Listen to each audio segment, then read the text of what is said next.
shadows of North Carolina, where nightmares become lyrics and darkness finds a rhythm, one artist has spent years sharpening his craft beneath the surface. A member of Rhyme Addicts, affiliated with the League of Extraordinary Villainz, a horrorcore storyteller whose journey stretches back years before he ever stepped into the spotlight. While many talk about the grind, tonight's guest has lived it. From dropping his first official music video, Overload, alongside his longtime collaborator, Razor, to earning his place on stages across the underground and ultimately performing at the legendary Gathering of the Juggalos, his story is one of persistence, loyalty, and dedication to a culture that refuses to die. Tonight, we pull back the curtain on the music, the madness, the sacrifices, and the vision behind the man known as Rook Mewsick. So dim the lights, turn up the volume, and prepare yourself for another journey into the underground. Now entering the hot seat with the red-headed flame herself, your host, Feral Minx. And tonight's special guest, Rook Mewsick.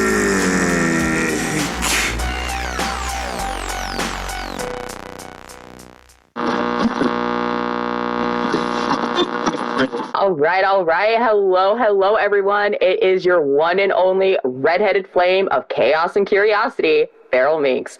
And tonight, we're stepping deep into the underground. This isn't surface level music. This is an algorithm-driven sound. This is atmosphere, identity, and raw expression from one of the artists shaping the darker side of independent hip-hop.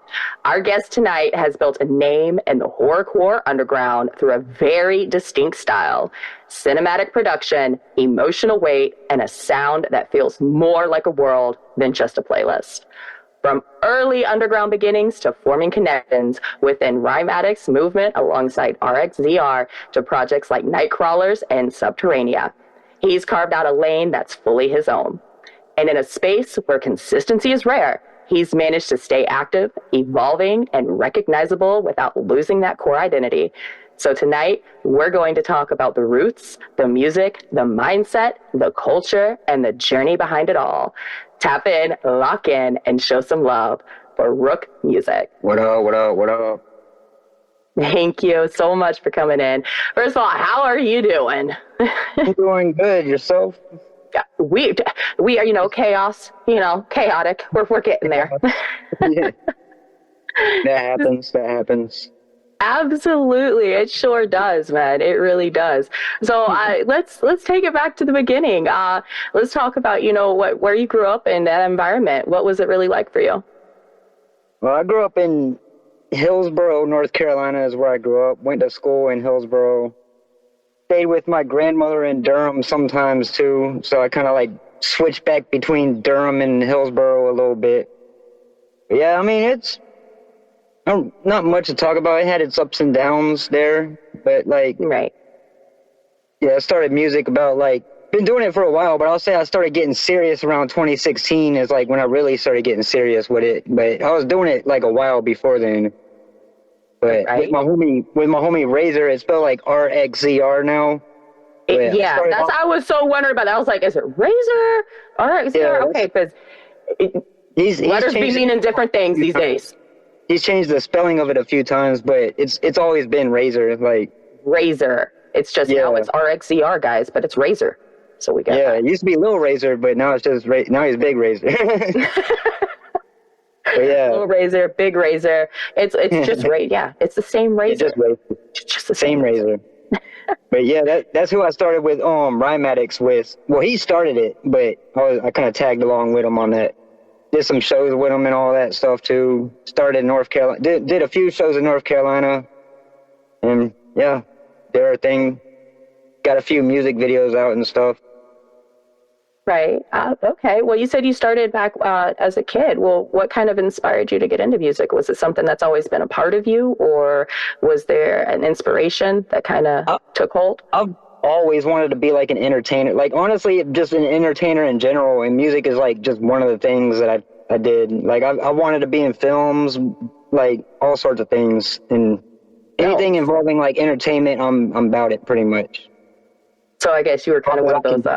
Like, I'm not going to say I'm talented enough to do everything, but as long as... Where there's a will, there's a way. And where there's a stage, there's a play. Oh, yeah, exactly.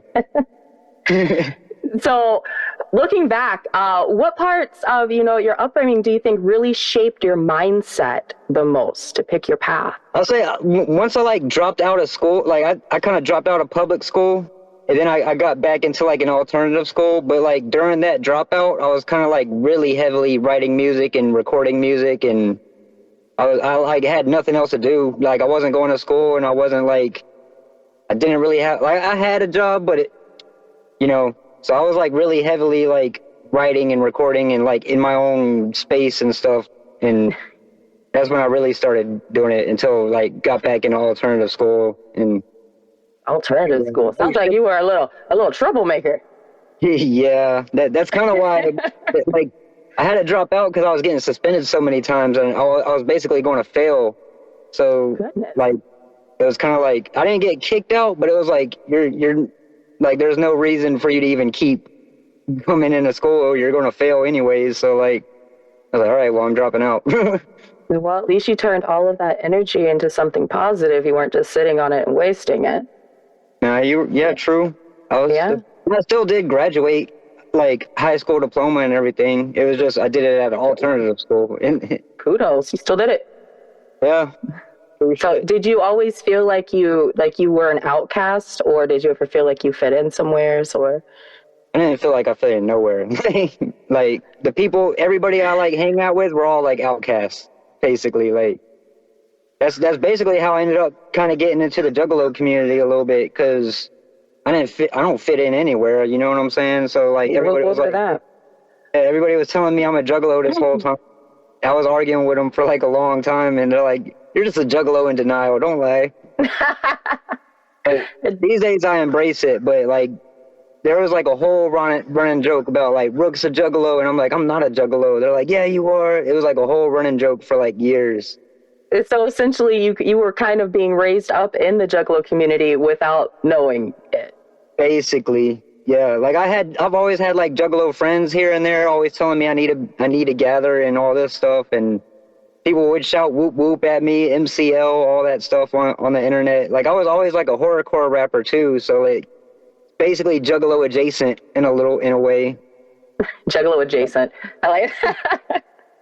So we'll get a half whoop. Instead of 2 scoops, it's a scoop and a half. Yeah, you get a half scoop. One scoop of whoop. 1 scoop. Man, I feel ripped. No, that's not. It's 2 scoops. Right. So, like, before the music, I mean, obviously you had a lot, of influence within the Juggalo community. You were in and out of trouble, it sounds like, what were you using as an escape or an outlet? I just always, like, had headphones on, listening to music always, or, like, reading comics. Like, that'd be my main go-to, reading comics and listening to music. Comics. What was your favorite? Probably any Marvel. Spider-Man is my favorite. I'll say Spider-Man is my favorite. Spider-Man. Oh, my goodness. Yeah, what do you think about the new remake coming out? I'm kind of excited for it, honestly. Like, I'm not going to say, like, this Spider-Man is my favorite Spider-Man, but his movies hasn't been bad, so, like, the movies has been good, so I'm kind of excited for it. Yeah, I'm a little, I personally am not, one of those. I like anime more than, Marvel, but my other half is big into it. He's really excited because apparently there's, like, a couple different ways that they could go with this.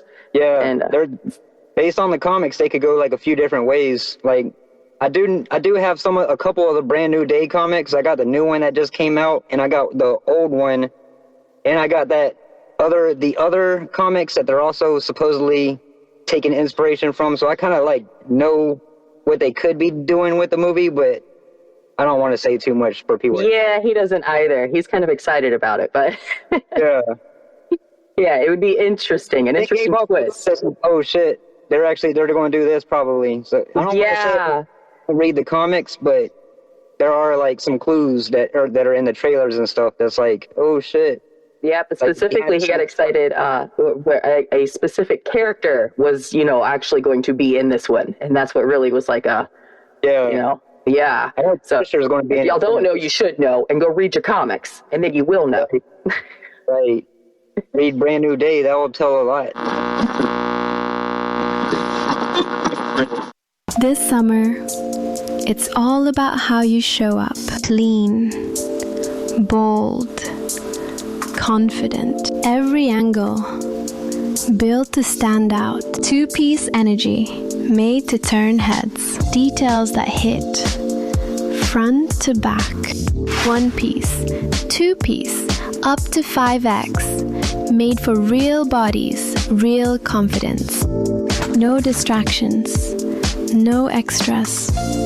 Just the look and how it makes you feel.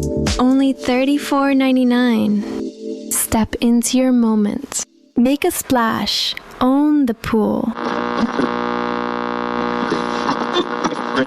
Let's talk about, how when all of this actually, you said you've always kind of had music in your ear. It's always been a big part of you. When was the part, where you actually took your writings from being an alternative and actually started doing something with it? I'll say like early MySpace days is when I was kind of just recording just to like put stuff out there.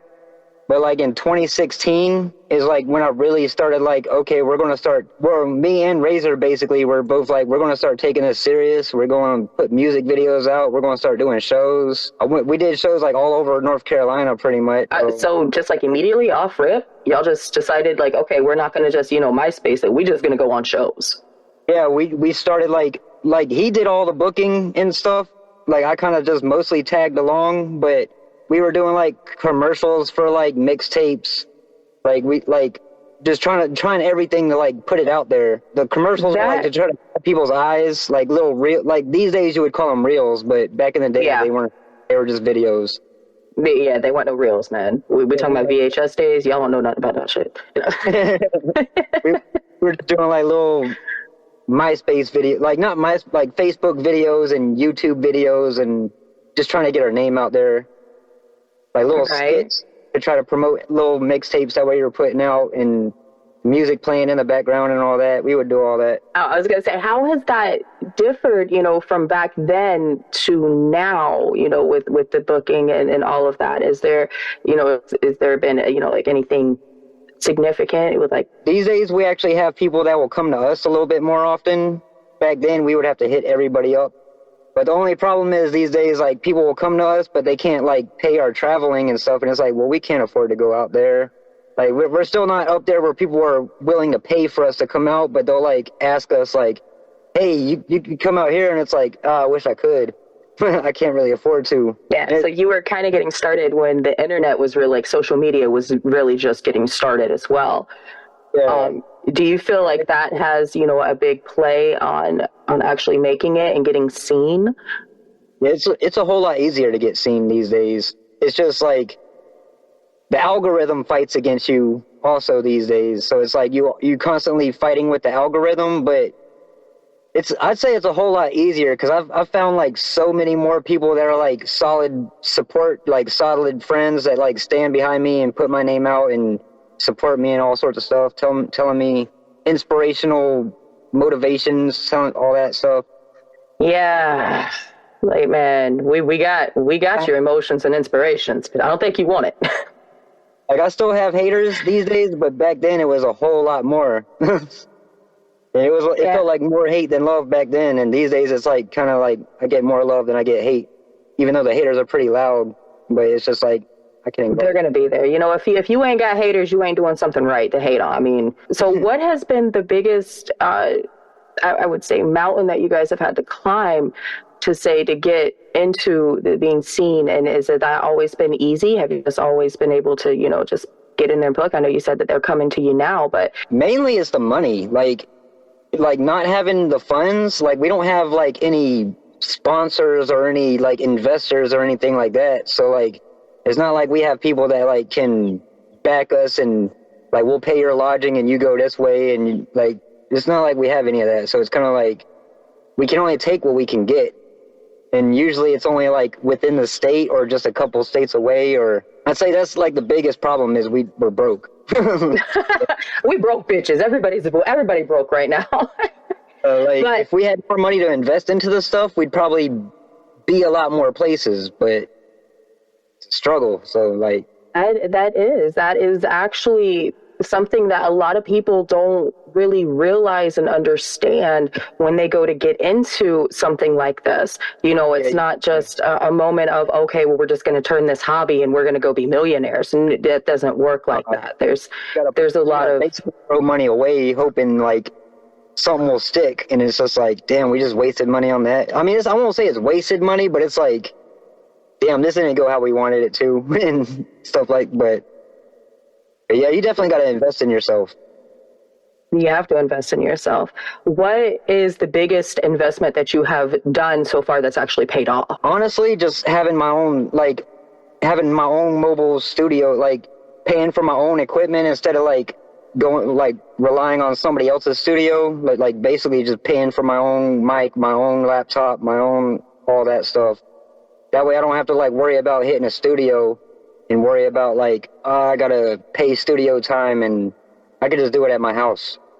I'm not saying it's going to be the best quality, but if I want to put something out, I'm not like at somebody else's mercy. I can just go ahead and put it out. No, you're not wrong. You're not wrong. And honestly, I believe too that a lot of artists don't really understand that you can invest that money that you're paying to a studio. You can invest that money into your own equipment. It pays for itself. Get a mic and foam sound things up. Mac comes with like GarageBand. So, I mean, I ain't saying GarageBand's the best, but it's something. It's free. It comes with the Mac. As long as you got the Mac computer, you can do it on the iPhone too. And start small. Start with what you can and grow from there. Studio, and you can always just go to like with some friends and hit a studio one day too, if you want to like get some expert to like mix your stuff, or somebody that says they're not all Don't believe the fine print, guys. Don't believe it. Don't believe everybody. That is another thing. That's actually a point I'd like to kind of get into next. I mean, there's been a lot of relationships and a lot of people that you have met and dealt with in the industry. How do you believe that those relationships has been beneficial or not so beneficial? I'll say like business changes everything. There can be people that are like friends with you until like money and stuff gets involved, and then some of those people will like turn on you. Like it's crazy. Like it's like that with everything. When business happens, when money gets into it, people start getting a little bit snaky sometimes. Even with that, you still can find a lot of good people too. So it's kind of like just like being wary of who you're working with, basically. I've been a lot more wary of who I work with lately. So I don't blame you. I really don't. But I mean, bottom line, I mean, Core, it's difficult to make it in the industry, period, but it's a hell of a lot harder trying to do it by yourself. A lot of it is who you know more than anything else. Like, even talent, like, is like a small percentage of how you get your name out there. It's who you know, who you work with, who you got backing you. That means more than anything else, I feel like. Who you know can get you places. Well, how would you get into longevity with meeting in those relationships? You know, meeting somebody versus just a wham bam, thank you ma'am, versus, you know, an actual lasting relationship.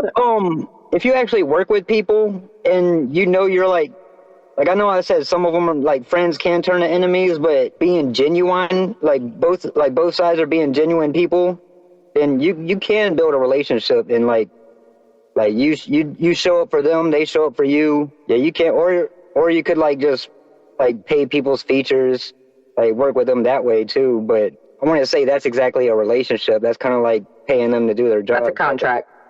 Yeah, that's more of a, yeah.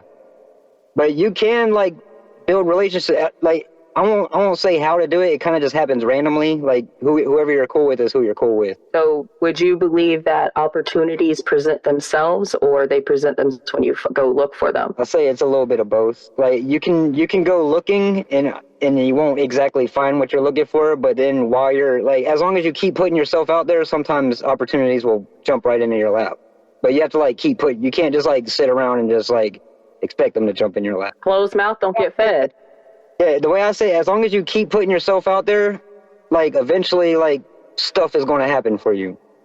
Like, you just got to stay confident. Like, you can't be, like, negative all the time. You have to stay confident. You have to have, like, kind of good energy.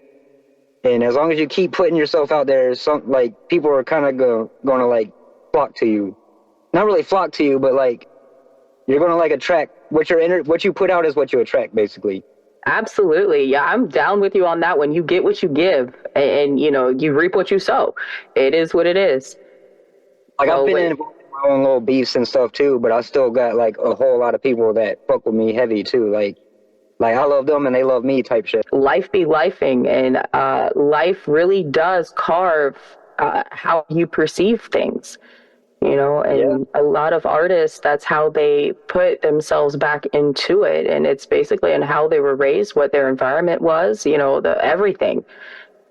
Like, I really came into this thinking, like, I'm going to be cool with everybody. I'm going to try to be cool with everybody. And then it's like, nah, you really just can't be cool with everybody. Something's going to happen with somebody. They're either not going to like that you hang out with this person, or they're not going to like that you work with this person. And it's like, oh, well, now I can't get along with them, so... Oh, damn Karens. Trying to get along, sometimes they're like, nah, because you associate with them, I can't work with you. And it's like, okay, well, I'm sorry. Oh my goodness. I feel that. You know what? And I am not being stereotypical right here. I love my juggalos and juggalettes. I love y'all with every hatchet in my freaking core. But y'all could be petty as hell sometimes. Petty as hell. Petty as hell. There are some reasons why you shouldn't mess with some people, and I feel like those reasons are pretty obvious, and I don't have to say them. But there's some of it, it's just like, this is high school shit. Like, this is some high school level petty shit that y'all got me roped into. And I'm not one of those people that is like, going to try to make people choose sides or anything like that. It's just like, if you like me, you like me. You don't, you don't. It is what it is. Yes, man. I mean, we're all misfits. It's all family at the end of the day. You ain't got to like me because I don't like what you like. Whatever, homie. We can still drink a Faygo. Gathering together and just walk by each other anyways. Like, yeah, I mean, you ain't got to pay my bills to, sit and share a Faygo with me, Wait, it ain't that serious, bro. It really ain't that serious. Serious. Just walk on by, like, ignore each other type shit. You ain't gotta... For real. Every day, creative spirits pour their hearts into their craft, only to feel ignored. No support, no network, no real community. That's why the Boogieverse was created. A place where musicians, podcasters, artists, streamers, entrepreneurs, and creators connect, collaborate, and rise together. Stop chasing success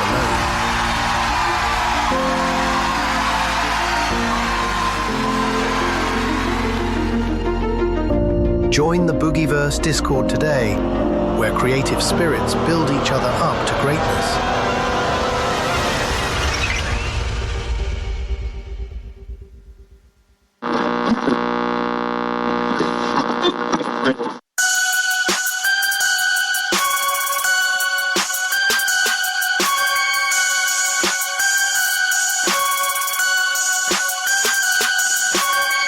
Time I see her, it would make my day a blessing. When she's standing next to me, really, how could I be stressing? Smelling her aroma is enough to give me chills. When I take a deep breath, really puts me in my feels. She calling me a bestie, so I know I have a chance. So in making her mine, yeah, you know it's in my plans. I really kinda like it when she tells me what to do, and she knows what she be doing when she tells me tie her shoes. I don't think she noticed, but I like this chick a lot. Ever since I seen her chilling in the parking lot. Seen her with a man, they was getting hot. I don't think he know that one day I'ma take his spot. She's giving me confessions that she wouldn't tell no other. Your secret's safe with me, yeah, at least that's what I told her. Little does she know I would just use that shit against her. If I ever did get ballsy with my plans, I still get wetter. And I don't really like her, man, I think he just a punk. If I ever got the chance, I would really rough him up. Dreaming of the day that she would call and ask for help. But if she's never gonna do it, guess I'll do something myself. I don't think she noticed, but I like this chick a lot. Ever since I seen her chilling in the parking lot. Seen her with a man, they was getting hot. I don't think he know that one day I'ma take his spot. She's telling me a lot, so I kinda know his schedule. So following is easy, it's just keeping myself level. Been tracking him for days, trying to catch him by himself. But he's always with his boys, almost never by himself. But this might be the day, I think I finally caught him lacking. And I think he drunk, cause when he walk I see him staggering. Creeping up beside him, this is what I'm about to do. I'm about to hop up out this whip, that's when I finally make a move. I don't think she noticed, but I like this chick a lot. Ever since I seen her chillin' in the parking lot. Seen her with a man, they was getting hot. I don't think he know that one day I'ma take his spot. I don't think she noticed, but I like this chick a lot. Like this chick a lot. Like this chick a lot. I don't think she noticed, but I like this chick a lot. Like this chick a lot. Like this chick a lot. I don't think she noticed, but I like this chick a lot. Like this chick a lot. Like this chick a lot. I don't think she noticed, but I like this chick a lot. Like this chick a lot. Like this chick a lot.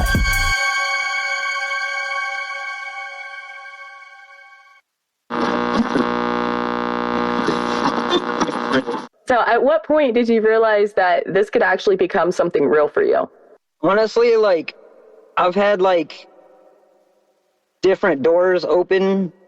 Like, I've worked in some films that have been, like, kind of with some makeup artists and stuff that have been, like, in bigger films and brush shoulders with, like I even performed at The Gathering one time. Like, just little doors that open like that. It's like, I never imagined that I could have gotten before.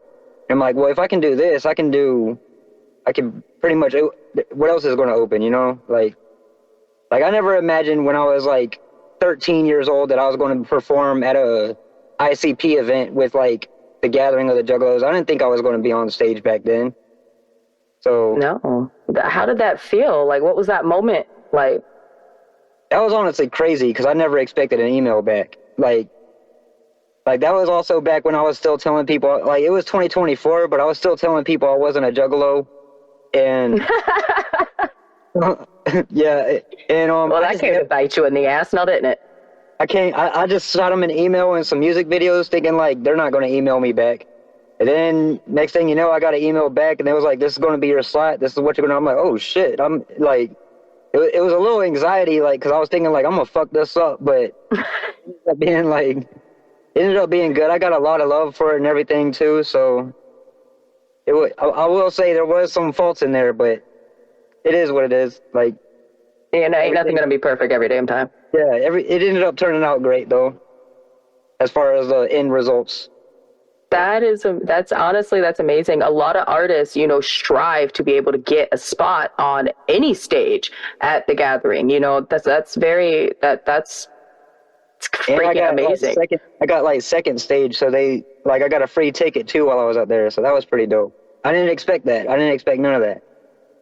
No, that is dope as hell. So has that inspired you in any way to continue? Do you have any other aspirations on being at any other future gatherings? Yeah, I'm definitely going to go to The Gathering whether I perform or not. I did email them again this year. I haven't gotten an email back. I'm not sure if I will or not. And I know a lot of people are waiting on emails, so I'm not really stressing it. Yeah. But even if I don't perform, I'm still going to go because I got a lot of friends out there, and I'm likely going to see some people that are performing that I like, so I'm going to support them. Absolutely, man. We got to support the underground. We got to have to. You definitely have to. That's the community right there. Everybody's family. I met most of them. I'm not going to say most of them, but I met a lot of people. And a lot of people are artists and stuff too, so support them. They support each other. I know you said you had a little bit of a mixed, rapport within the Juggalo community, but do you find that the sense of camaraderie and the community part is still the same today as it was back in the day, or do you feel like there's been some shifting? I think my personal opinion on that is like everything changed with social media. Like, I want to say the community itself really changed, but like the way people view it because of social media changed. Like, a lot of it seems like clout, like some of it's like really clout chasey, and a lot of it's more brought up to the mainstream because of social media, and ICP themselves are finally getting like their flowers from the mainstream and all that. So with that, it did change a little bit, but I still say, like, there's still that family, like, everybody's still, I ain't gonna say it's exactly the same, no. It's definitely changed, but everybody still loves each other. There's still, like, that family love is still there. It's just, like, it is a little different because of social media, I feel like. Yeah, social media. Well, I mean, honestly, that's kind of like a big pivoting point, because the underground community started in the early 90s before any of social media and internet and all of that. So there really wasn't any of that being used. You had to use, it was word of mouth. It was what you do. Yeah. And nowadays, anybody can go viral. It's all about going viral. It's about followers. It's about what social currency you have on the main platforms here, you know, instead of what you bring out to the field, to your public. Yeah. People pay a lot more attention to the social media posts than they do the actual work sometimes. Have you guys, you know, have you done the going live on, you know, any of the platforms and compared to, you know, actually getting gigs and doing places? Have you tried that? I don't really do that myself. I probably should, because my boy does more of the Facebook lives and stuff like that. The only reason why I don't is because when I do it, like, barely anybody pops in, and it's kind of like, I'm not doing this. It feels like a little bit of a waste of time. Like, I know it's not if I keep consistently doing it. Consistency, yeah, that's the biggest thing. And it feels like I'm talking to myself, and I'm like, this feels embarrassing. You want to make it feel more stupid, put a mirror there. And somebody's told me that before. Just talk to yourself in the mirror. I'm like, no, that makes me feel even more ridiculous. Yeah, that's like the only reason I don't do the lives, is because most of the time it feels like I'm talking to myself, or there'll be like one person in there viewing. But you know what? Even with that, you really should, because you can get reels, you can get snippets, you can get clips, and you can use those as promo. Do reels. I will do reels. I do that like all the time. I'll pop up like, hey, motherfuckers and motherfuckers, what's up? We're doing this and that. Give people a little breakdown of what's going on, and then those pop off sometimes. But as far as a live, I probably should do lives more, though. Lives, yeah. Honestly, I'm not even going to lie on that one. TikTok has been a really big platform. Instagram, I don't really care. Yet Meta, we have a love-hate relationship with the Meta, but it's big, you know? It really is. And honestly, in today's age, just like we were talking about, you know, versus, you know, the 90s and CDs and VHSs versus today, you have to. It's adapting with the audience and with the community, the culture.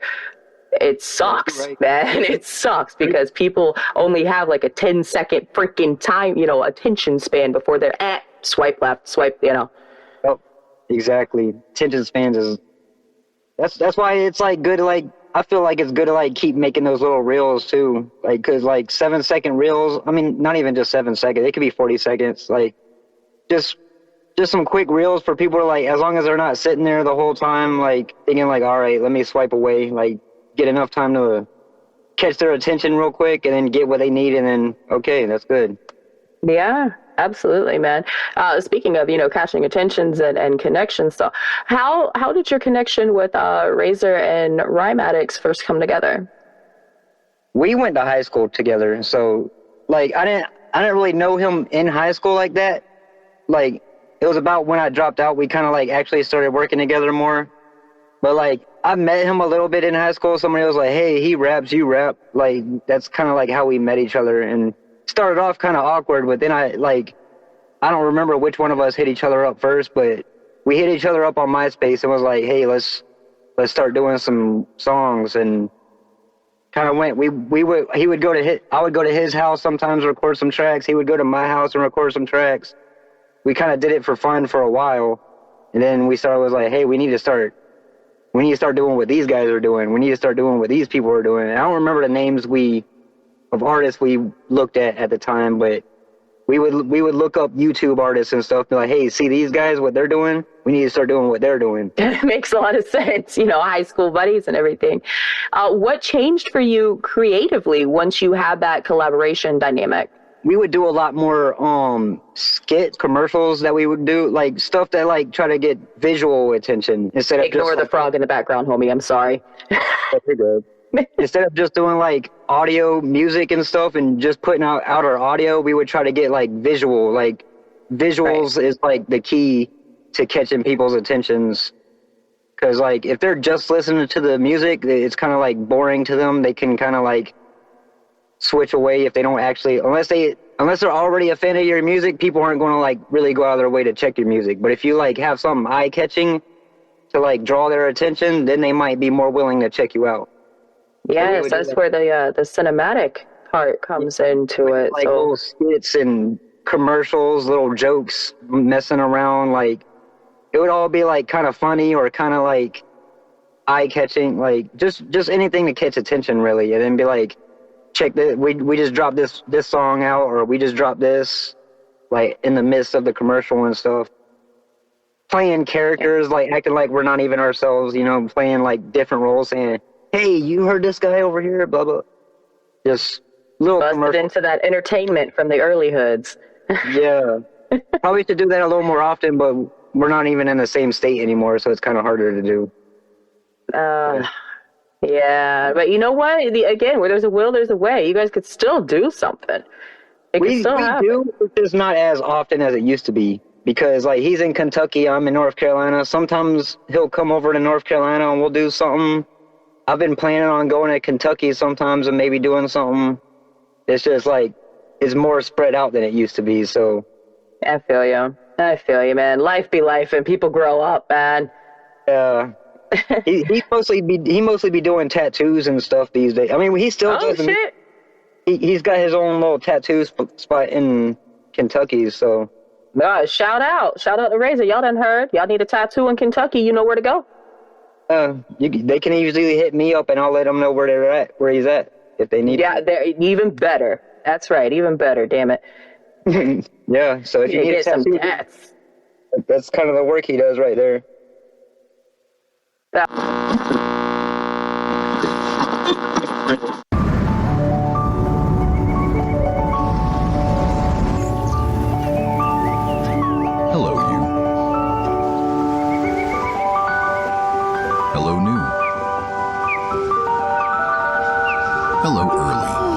Hello pump, push. Hello energy, effort. Hello movement. Hello goals and real swole, the best you've ever looked. Hello PRs and PBs. Goodbye couch sitting and TV. Or tired and groggy, lackluster and foggy. Instead, say hello to a new version of you. And say hello to Make Wellness, to see what you really can do.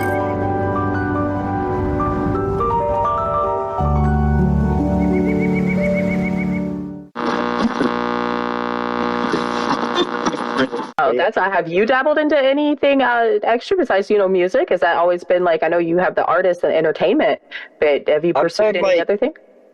I've done like films, like I've done both behind the scenes and on like acting.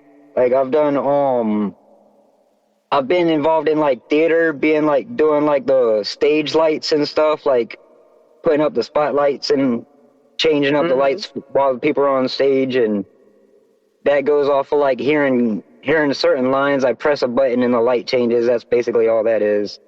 I've done a lot of behind the scenes stuff too, as far as like films and acting goes, or like theater goes. I've kind of been a little bit in the mix of all that.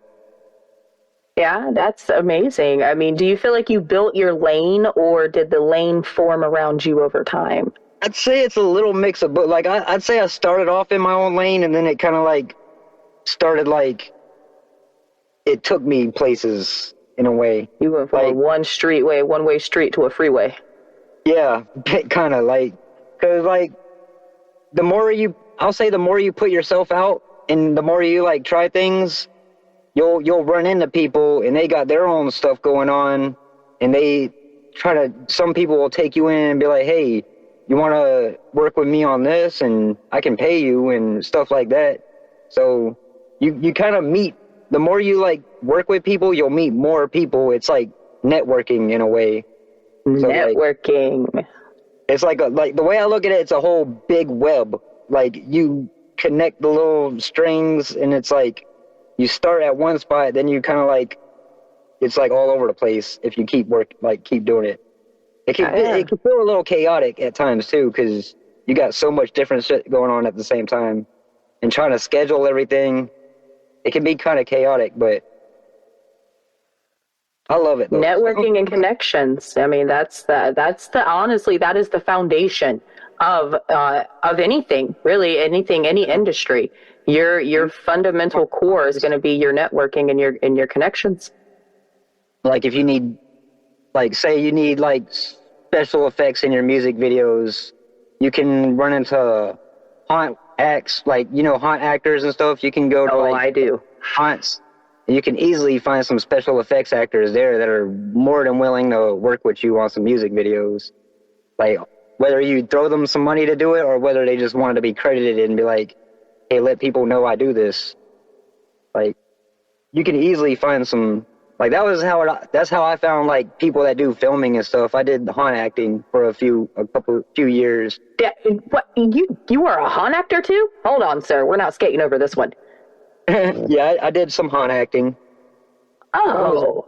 Of scaring people. I don't do it as much anymore because I don't have time for it like that, but for like, oh my goodness, 4 years I did like haunt acting at like this place called Hollywood Horror, a haunt that you could like, it looked like going into different movie sets as you were walking through. And oh, that's cool. I've played like a few different parts. I've learned how to do sword fighting in that, like the actual sword fighting choreography. So that's dope as fuck. You could actually be like freaking Pirates of the Caribbean. Yeah, like the people. Now that you're speaking of Pirates of the Caribbean, the people that ran the haunt actually did some makeup work on one of the movies. See, it's small world, man. Networking. That's what I'm saying. Networking. You like, if you put yourself out there and do little things, you'll find people that are like, oh yeah, I've been a stunt double in this, or oh yeah, check this scene right here. That's where I'm at, right there. Look, see, that's me. Like you'll find people all over the place. That is crazy. I'll say since I am in North Carolina though, they kind of call it like mini Hollywood because of Wilmington. Like a lot of stuff is like filmed in Wilmington, so that kind of helps me too that I'm in North Carolina. And there's a lot of actors. Yeah. I mean, if you weren't lying, you have been an entertainer basically your whole entire life. What other little goodies and treasures are you hiding, sir? We got haunt acting. I've been in indie films. I almost got into a film with Nick Cage, but it got canceled. No, so he's one of my favorite actors. He's one of mine too, so I was kind of like, I didn't find out until after it got canceled. They was like, oh yeah, Nick Cage was going to be the role of I was like, what? Man, y'all shouldn't have told me that. Now I'm really upset. Yeah, that would have pissed me off even more, man. Now I got a film like with Kevin Sorbo coming out. I don't really know much at all about the film. It was just locally filmed, and I was like a very, very small part in it. You probably only see like my hand or something. Really, no. Like, I'm there, but I'm not there, y'all. But I'm there. Yeah, I'm sure I'm going to be in the credits, but like as far as being on screen, I have no idea if I'm in it or not. But that's still dope as hell. I mean, you haven't given up on your dream on that. You're still actively pursuing, like, again, all the paths, all your lanes. Every lane I possibly can, I'll get in. Like I talk about the music the most because most of y'all know music more than anything else. But I definitely do like films and everything else too. Like even if it's just indie films, I'm involved in it pretty heavy. I got 2 coming out. Mm-hmm. One is called Seer of Souls. Neither of them are done yet. One is Seer of Souls, and that's like a kind of horror film. There's another called Dirt Diggers that's kind of like a more of a thriller type of film. That is freaking amazing. I'm going to tell you what, I am going to correct you, though. Not y'all are just more most about the music. I like the story. I want to know you. Yeah. This is the stuff that I like. Everybody knows about the music. We'll get to the music, but how many people know that you are a haunt actor, that you are in movies? Yeah, I'm in a few. Yeah, those are nuggets right there, people. That is gold nuggets. But since we did touch base into the music, and you did bring that up, when you look at Nightcrawlers and Subterranea, what kind of worlds were you trying to build with there? That was another dude's project. It's low key. Like, he was doing, like, a collaboration projects. I asked to get on the first one. I actually got a lot of love for my track on that because Low-Key is kind of a big artist. So I got mad love for my track on the Jungle and that. And then he asked me to come back for the second one, so I hopped on that one and got mad love for that, too. That's basically all that happened, but... And I did a music video for the Jungle. I actually asked him if I could, and he was like, yeah, go ahead. So I did a music video for my verse in it, and that's out. But yeah, that's like nice. Probably the track that got me the most like eyes on me is my verse on his Jungle track. Which project feels like the most accurate snapshot of who you were at that time? I'd have to say Addicts is probably my most like on earth, like down to earth type of like what I do with Razor is probably the most down to earth type of stuff. Cause like we'll talk about like how we're struggling to get there to where we're at. We're actually like when I'm like doing horrorcore, it's like all entertainment. And it's just like fictional and basically horror movies on music. But when it comes to like the Addicts stuff, it's more like I'll add in some fictional stuff too, but it's also a lot more like grounded. And more like, this is who we really are, and this is how we struggled and came up and all that. So the Addicts is a little bit more real than the horrorcore stuff. So would you say that it's more of a persona, a character, and a role that you get into? I definitely say it's like a persona. Like, the Rook Mewsick thing is like, I'll say I play a character more than anything else. I'm still real, like, I'm still me, but I'm also like... No, you're chocolate covered. Like it's everything's like tenfold exaggerated when it comes to like the music and stuff. Like it's entertainment more than anything else. Like the best way I'm gonna look at it, you're not gonna look at like ICP and say like they're actually out there killing people or anything like that. It's just like all exaggerated. Yeah, I do feel like a lot of it is still hype and entertainment for entertainment's sake and value.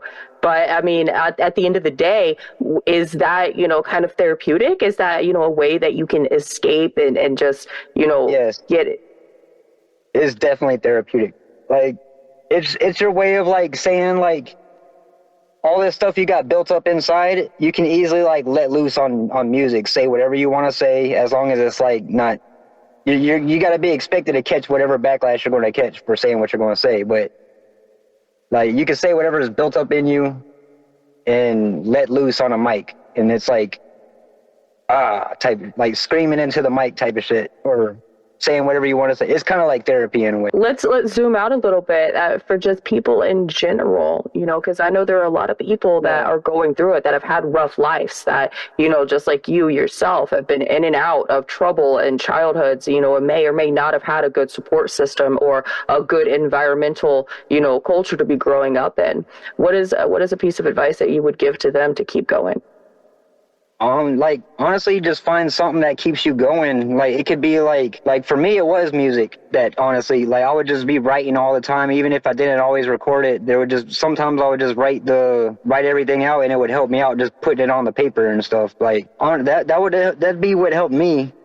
But like, honestly, just finding a purpose of some sort. Like, you just gotta find something that like gives you purpose, that makes you feel like this is like my calling. You gotta kind of find like something that drives you. You just can't sit around and like, my thing is like, get out, play, like, find something. You can't just like sit around and mope and be like, woe is me. Even though like it's a whole lot harder to do than it is like just saying it. But you gotta like really push yourself and find something that like gets you going, get your blood running and all that. I don't really know how to say it. No, you're saying it beautifully, honestly, because there's a lot of people that don't understand how to explain it to understand how to hear it.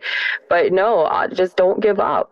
You can't give up. There's a purpose for everybody, and you just have to find that calling. When you find your calling, you kind of know what it is, even if you're not like one of the things I'll say, like me, I'll use my example as music. Like, doing music, it starts off like feeling like, oh damn, I can't even do this. This kind of sucks. But like, the more you keep getting comfortable and getting familiar, you'll start noticing like, okay, I'm getting better at this. I'm getting more love. I'm getting like, it's like a slow build up. Like, not everybody starts and then be like, this is golden. Like, everybody loves it now. Like, you start and it's probably going to be trash at first. Like, yeah. As far as like music, like you just can't like look at what you first put out and be like, oh, dang, I didn't do it. Now you just got to give up. Like, you just got to keep going. And the more comfortable you get, the more better you get. And it just goes from there. Like with whatever you're doing. Mine is music, like, but whatever you're doing. Absolutely. And just, you never give up. Never give up. There's always going to be haters. You know, that's the sign that you're doing something good. You're doing it right when people hate.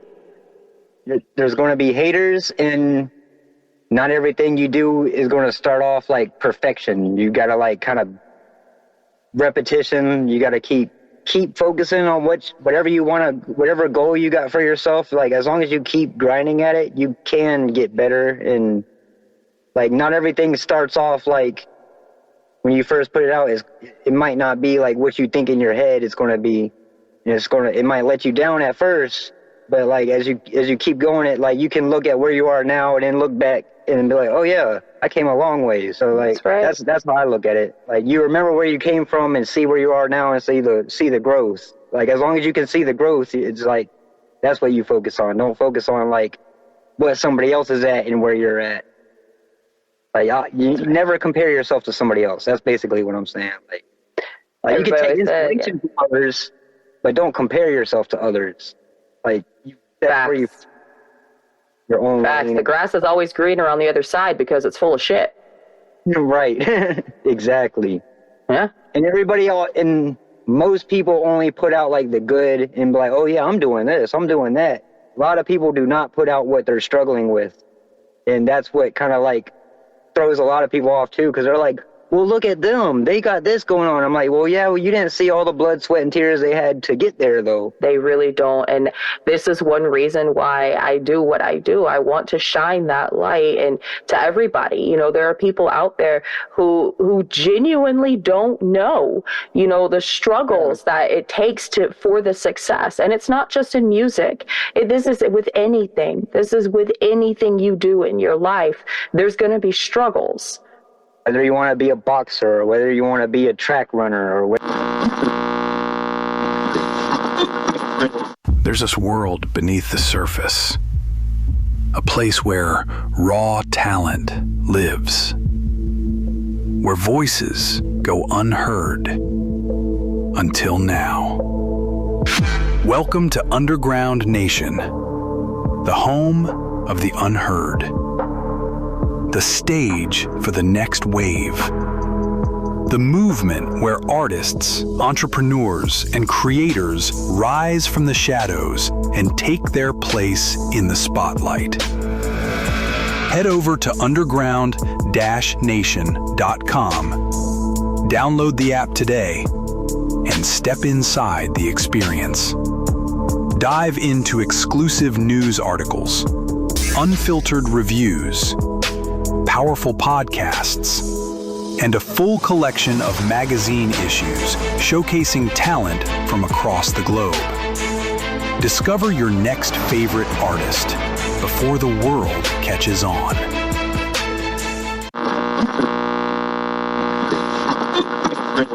Looking at your journey now, what is the biggest difference between who you were starting out and who you are now? Starting out, I was a lot more like I was a teenager back then, so like I was a lot more like probably not the best attitude, like, and that could go a lot of different ways. I was like acting more cocky than I probably needed to be, probably getting to a lot more altercations than I am now. Like, I'm a whole lot more chill than I was back then. That's mostly what it is. I'm a lot more chill. Like, we got old, man. We old fuckers now. Back then I was like you heard, I was in an alternative school. Like, I was rowdy. I was in the streets, like doing all sorts of, doing everything. And as far as music goes, I was like, I used to spam my music also a lot more. Like, I'll say that to rappers, don't spam people with your music because people don't like being spammed. Like, you might want to say that one a little louder for some in the back. Yeah, let people come to you naturally. Don't spam your music, people, because if you spam your music, they are not going to listen to you, and that's going to be in their head from then on. Like, this person just all he does is spam his music, and I'm not going to listen to his stuff. But if you're like just putting yourself out there and letting people like naturally check you out, then you'll probably do a whole lot better. Because I used to spam people and nobody wanted to check me out back then. Yeah, hell no, man. That shit gets aggravating. You go to open your damn DMs and you got 5 damn people sitting here sending 15 different tracks. Homie. You know? Like, it's cool to like show your stuff to some people that are cool with it, but don't go to random people and be like, hey, check my stuff, as if you know who they are. They're not going to check your stuff. They might post it on your stories, guys. Post it in your reels. It on your stories. Make some funny posts. Just like do it that way. Like, you can market yourself so many different ways than trying to like force it on people. That's my biggest thing. I used to do that. I did used to do that, but I don't anymore. Well, I'm glad that you have evolved. Yeah. I call them spam rappers. Like, yes.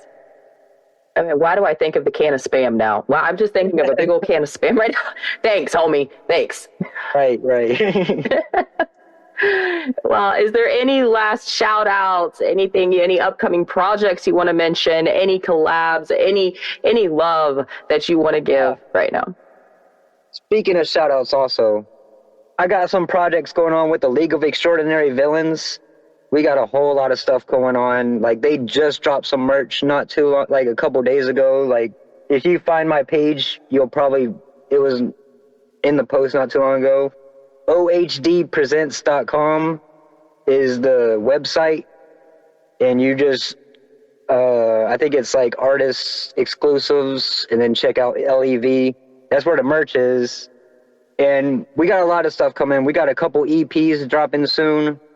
I know we got a music video out and a couple tracks out, but we got a lot coming with League of Extraordinary Villains. It's like it's a 13 artists, so it's kind of a big group, and yeah, we're just coming out. We're just now coming out with some stuff, so like we're kind of a new group, but yeah. Absolutely, man. That sounds dope as fuck. Y'all go check that shit out. You heard it right here.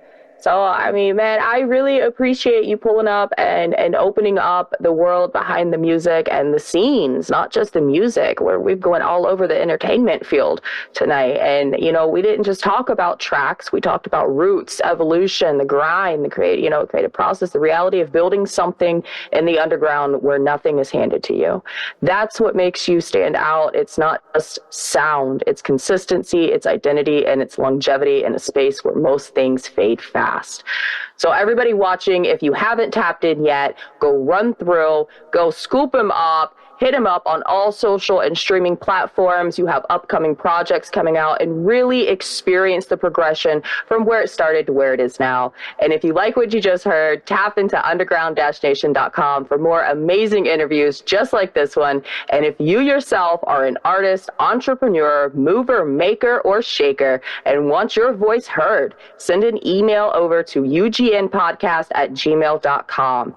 As always, support your local artists, support the underground, and keep the culture alive. Y'all stay real, stay feral. Much love. Until next time. Yeah, whoop, whoop. Whoop, whoop. Whoop, whoop.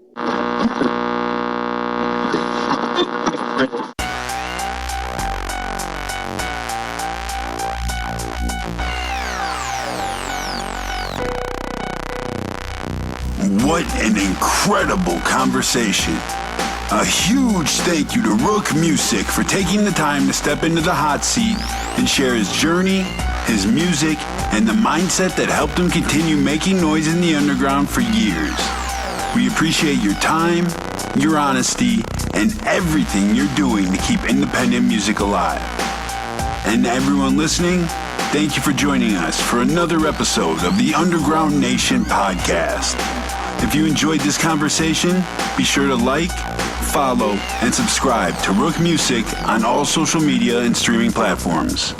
Go support independent artists, stream the music, share it with your friends, and help keep the underground thriving. Want to discover more incredible artists, bands, creators, and entrepreneurs making noise underneath the surface? Head over to underground-nation.com, where you'll find exclusive interviews, featured artists, articles, and much more. And if you're an artist, band, business owner, content creator, or entrepreneur who would like to join us on a future episode, send your information now to ugnpodcast@gmail.com for your chance to be featured. Until next time, keep creating, keep supporting independent artists, and keep making noise underneath the surface. Underground Nation, where the underground gets heard.